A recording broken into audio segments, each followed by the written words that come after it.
Hello and welcome again. In today's programme we're going to be making pancakes and marmalade. And we're going to start off with pancakes, and that means making a proper pancake batter. And to do this you start off with a nice big bowl, steadied on a tea towel here to keep it steady, and 4 ounces of plain flour which has been sifted into the bowl. And then what I'm going to do is just make a well in the centre of the flour and drop 2 large size 1 eggs into the centre. So 4 ounces of plain flour, 2 eggs, then we're just going to have a pinch of salt. And then the liquid I'm using is going to be 7 fluid ounces of milk, which is already measured here, and to join that 3 fluid ounces of water. So that's the liquid. Now I believe the best way to make a pancake batter, if possible, is to use one of these, which is an electric hand whisk. And what you do is switch on and start combining the eggs into the flour. So as you whip the eggs in the centre there, the liquid begins to incorporate the flour all round the edges. Now you can make this batter, if you like, with a fork, a lot of hard work, or a balloon whisk, or you can actually use a food processor, but sometimes a food processor, you can get a little clog of flour on the blade, and that's not very satisfactory. So I think overall an electric hand whisk is best. Now when it begins to look stiff, then you can start to add your liquid bit by bit with the beaters still running. We can increase the speed a bit now too.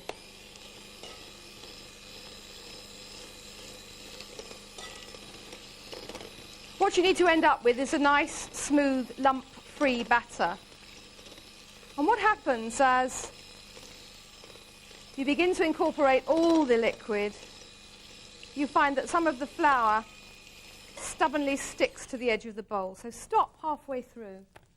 Take a rubber spatula like this and just get all that flour into the centre so that all the lumps can be whisked in.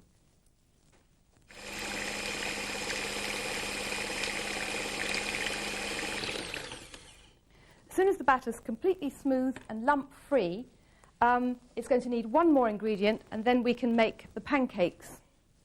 And the other ingredient is this here.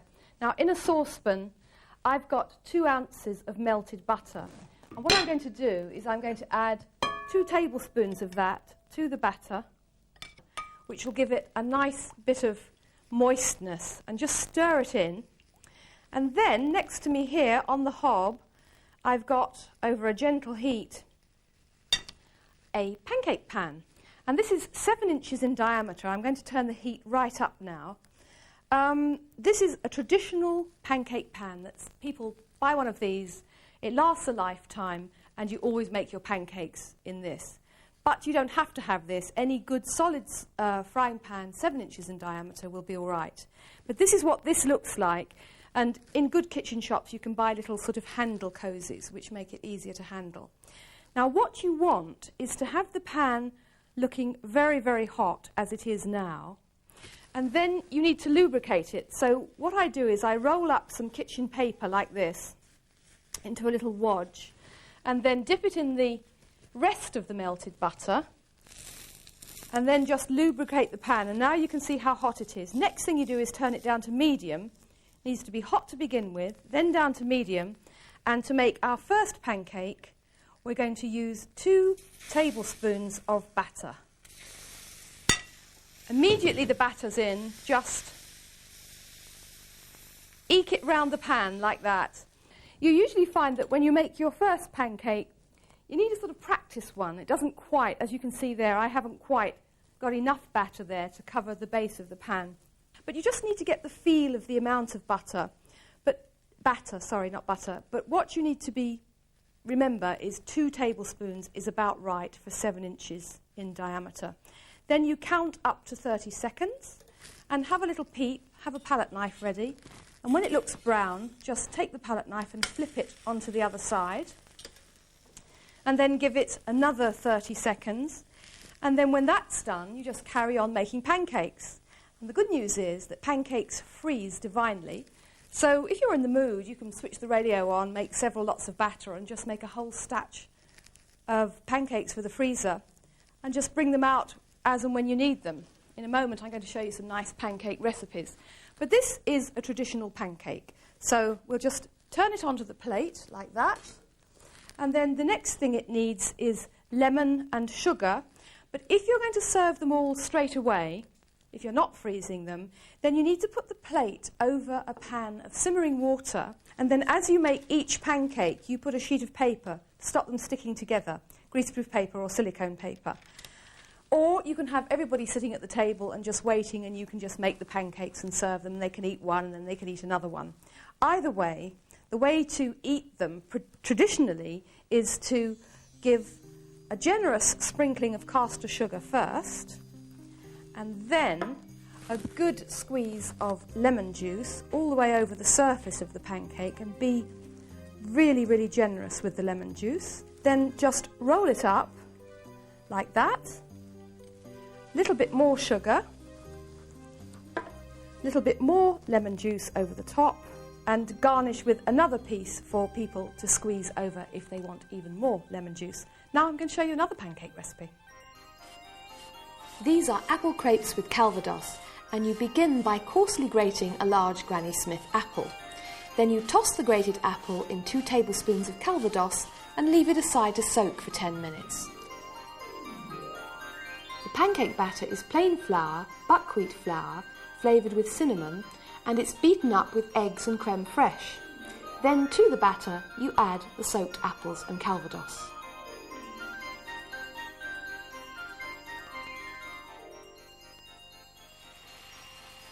These crepes are quite small, so just use 1 tablespoon of batter. Then once it's crisp at the edges, turn it over and cook the other side until golden brown. To serve the crepes, set light to 3 tablespoons of calvados warmed through in a small saucepan. Pour it all over the crepes. Then add just a sprinkling of caster sugar. And as they go to the table, add some well-chilled pouring cream.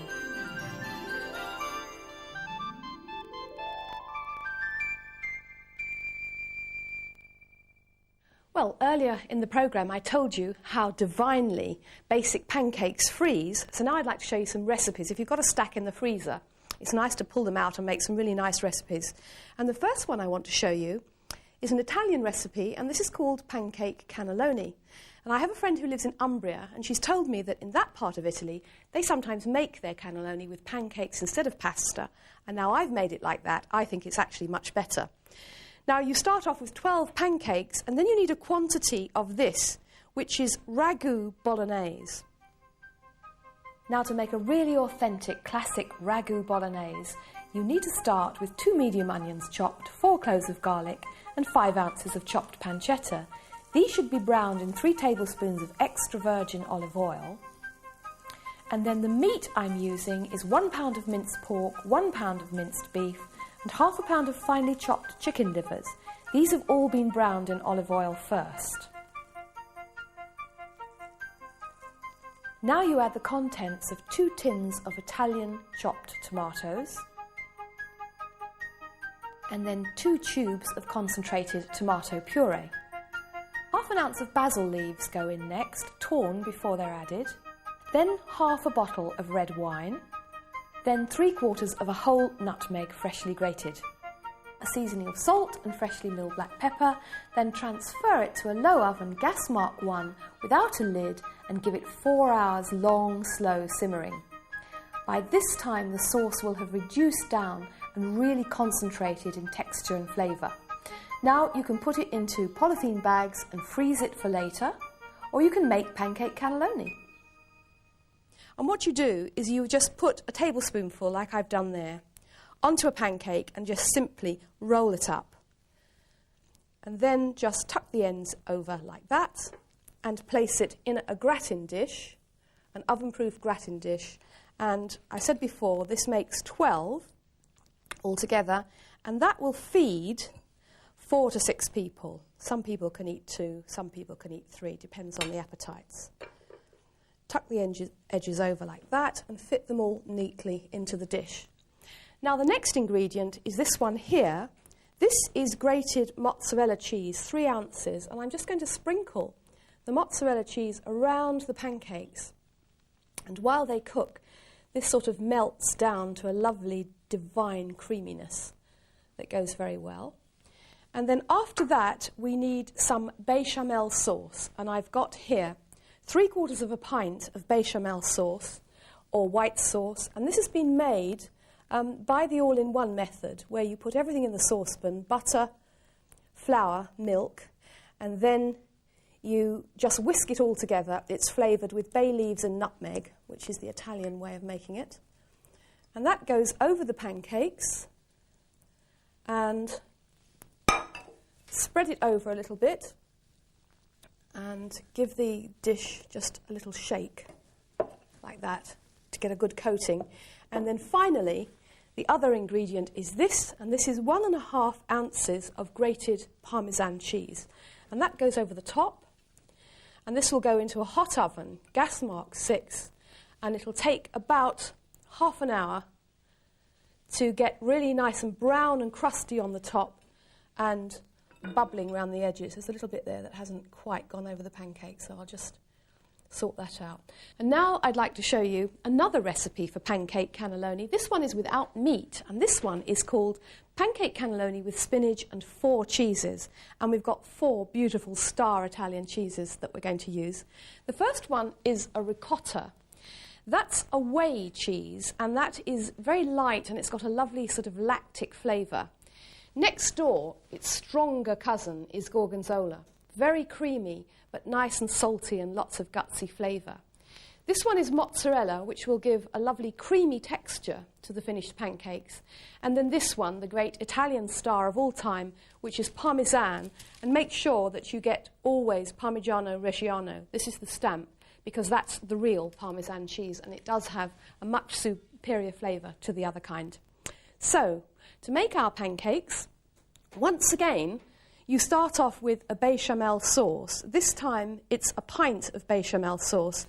I just wanted to show you this, because if you make it in advance and you don't want to get a skin on it, what you do is just cover it like that with cling film, and then you'll find you won't get a skin on it. And this bechamel is made exactly the same way as the other one. But what we're going to do now, if you don't have any meat, you have something else special, and that is this. And this is 2.5 fluid ounces of double cream. So this is going to be a really creamy bechamel sauce. So that'll just be worked into the rest of the sauce. Right, that's the sauce. Now we're going to move on to the spinach. And what I've got here is 1 pound of spinach, and that's been cooked in a saucepan with just a knob of butter and then drained and chopped. And I'm going to add now to it, first of all, the ricotta cheese, 5 ounces of ricotta. And then I've got 5 ounces of gorgonzola. And when you cook the spinach, don't forget to give it a good squeeze to get all the liquid out of it before you put it into the bowl.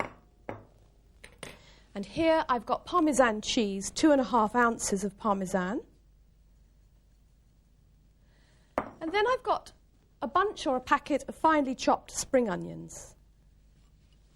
And all I'm going to do now is just mash that all together with a fork to get it all thoroughly combined and evenly mixed. And then this will be the filling for the pancakes.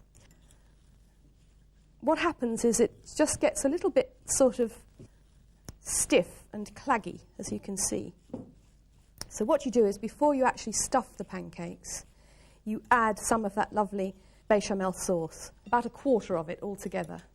Give that a final mix, and that's the filling now ready for exactly the same amount of pancakes as before, 12 pancakes, lovely thin pancakes, the way I showed them. Just 2 tablespoons in a 7-inch pan gives you the right kind of pancake. And now what we'll do is rescue the spoon from the sauce over here and put, again, roughly the same amount as we did with the bolognese, about a tablespoonful. And then roll in the same way as we did before, over, tuck the edges under like that and place it into the baking dish. We'll just do one more. Now, the cooking times for both are exactly the same. Is you preheat the oven, gas mark 6, and you cook them for about half an hour. And now, again, I'm going to sprinkle on some mozzarella, and I've got 4 ounces of mozzarella here, and that's just going to be tucked in, on, and around the pancakes, which gives that lovely, when you serve it, that lovely sort of stretchy cheese. Finally, that lovely creamy sauce is going to go on, exactly the same way as it did before. And I've just remembered something that I should have told you, but never mind, it's not too late. And that is, when you make cannelloni and you're using a dish like this, make sure it's very, very well buttered.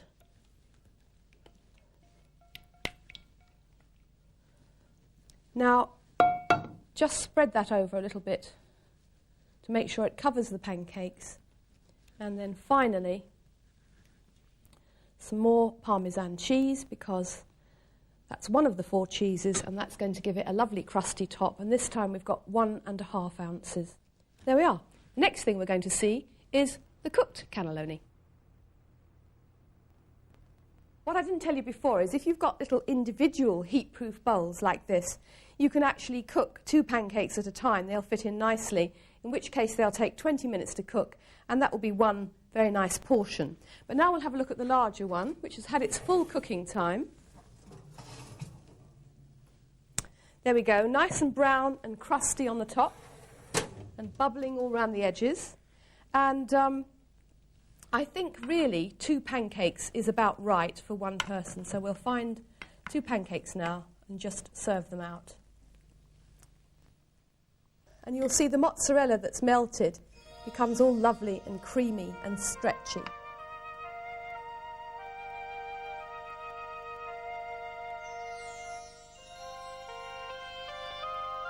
So that's pancake cannelloni with 4 cheeses. Right, well now we're going to move on from pancakes to making homemade marmalade. And it's about this time of the year, in the depths of winter when everything else is a bit dull and dreary, that we see the arrival of these lovely fruits. These are Seville oranges from Seville in Spain, and they're the only oranges that you can make real proper marmalade from.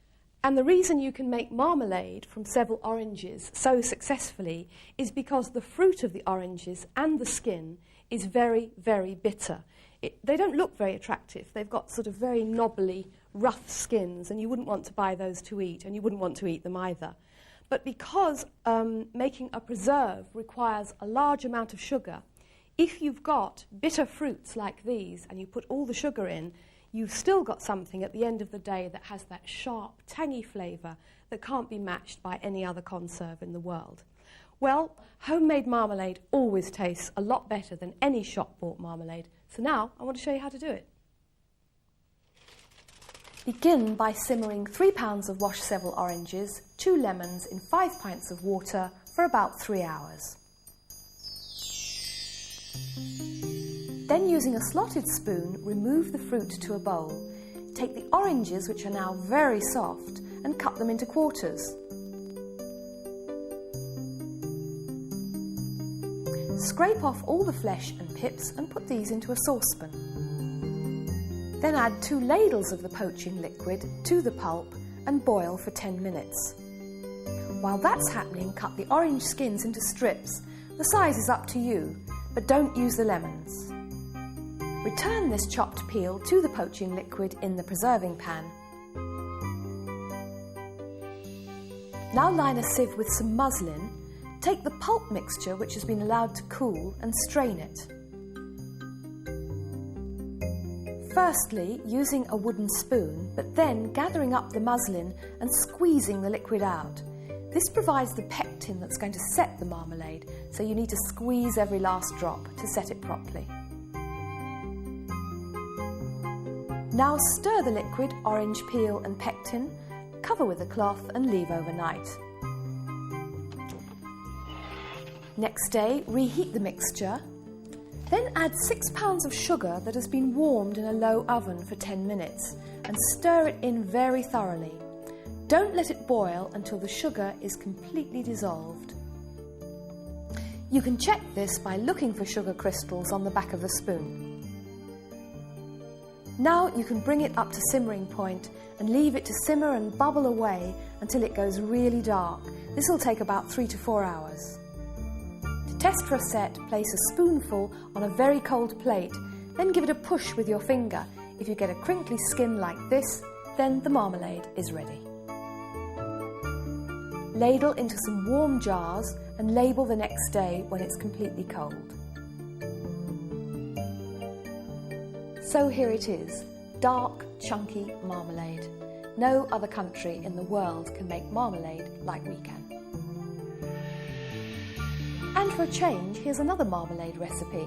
This one's made with some tinas, or you can make it with any of the tangerine family, and it just gives something slightly different, a variation. If you want a real wake-me-up marmalade, this is the one for you. This is lemon and lime and has a lovely, sharp, tangy flavour. Once you've made some marmalade, how about a marmalade recipe? This is marmalade bread and butter pudding, and you start off with day-old slices of bread, spread them thickly with butter, and then spread them even more thickly with marmalade.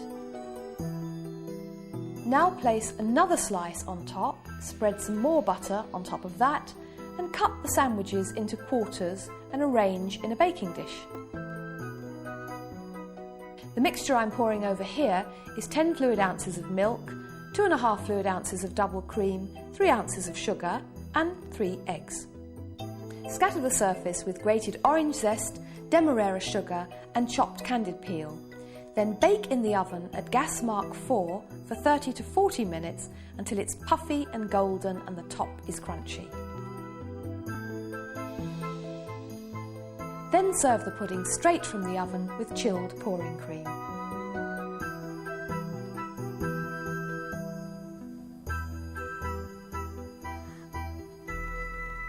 Now we're going to make a recipe from the past, something that will give us a little bit of sparkle on a cold, frosty, wintry night. Because this is called crêpes Suzette, and crêpes Suzette were very popular in the 60s, and too popular in fact, and everybody sort of got a bit bored with them. But I think it's nice to have a revival because in fact I remember how lovely they were, and I'd like you to know how lovely they were.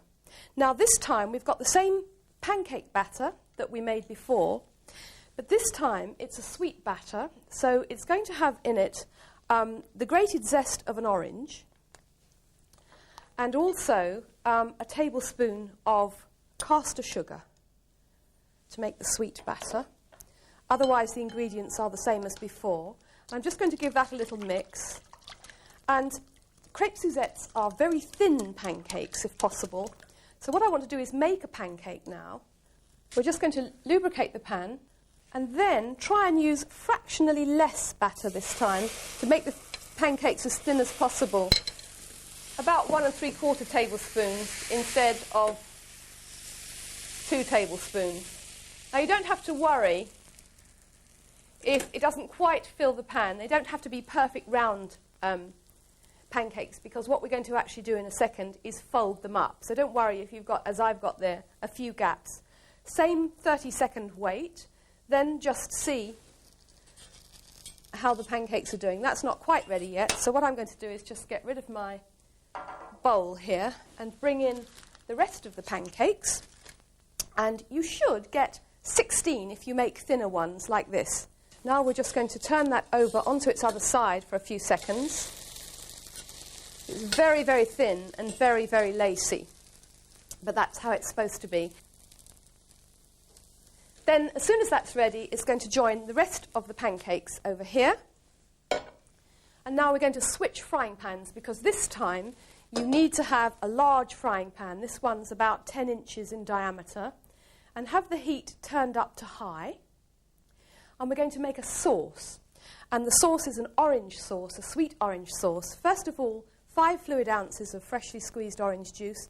That's about 3 large oranges. Also the juice of a large juicy lemon. And then here I've got the zest of the lemon and the grated zest of the orange.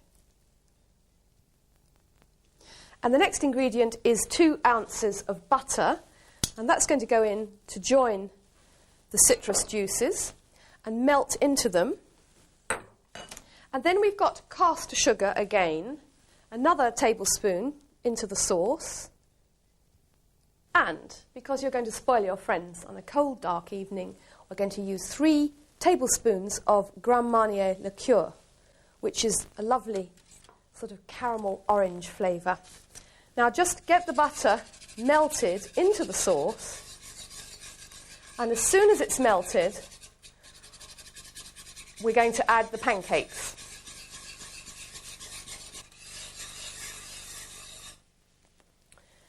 Now the butter's melted, we can turn the heat down and begin to add the pancakes. And what happens is you put the first pancake in, and really all you're doing now is reheating the pancakes gently in all those lovely citrus juices. Just sort of baste it a little bit so that you get it completely submerged. Then what you do is you turn the pancake over and make a half, and then you turn it over again and make it into a sort of triangle shape, like that. Then move it over to the side and put your next pancake in and do exactly the same thing. And as they begin to be folded and soaked in the sauce will begin to disappear because it will all be soaked into the pancakes, giving them the most wonderful citrus flavour. Well, now you can see the pancakes have soaked up all that lovely juice which is impregnated in them, giving wonderful flavour. So we're going to have a bit of fun here, or we're going to try to. What we're going to try and do is flame the pancakes as they go to the table. Now, how you do this is, first of all, you warm a ladle, get it really warm. It needs to sort of look as if it's almost up to simmering point and feel quite hot when you touch it with a finger. Then you need to grab your pan firmly in one hand, set light to the brandy, and carry it to the table, and it'll just carry on flaming in the ladle like that. And then when you arrive at the dining room table, make sure you've got the lights out, and you just pour it over the pancakes while everybody goes, wow. So there we are. That's Memories of Pancakes Past. But I hope you'll come back and join me next time. We're doing a programme called Stars from the East, and the stars are Oriental dishes. So I'll see you then.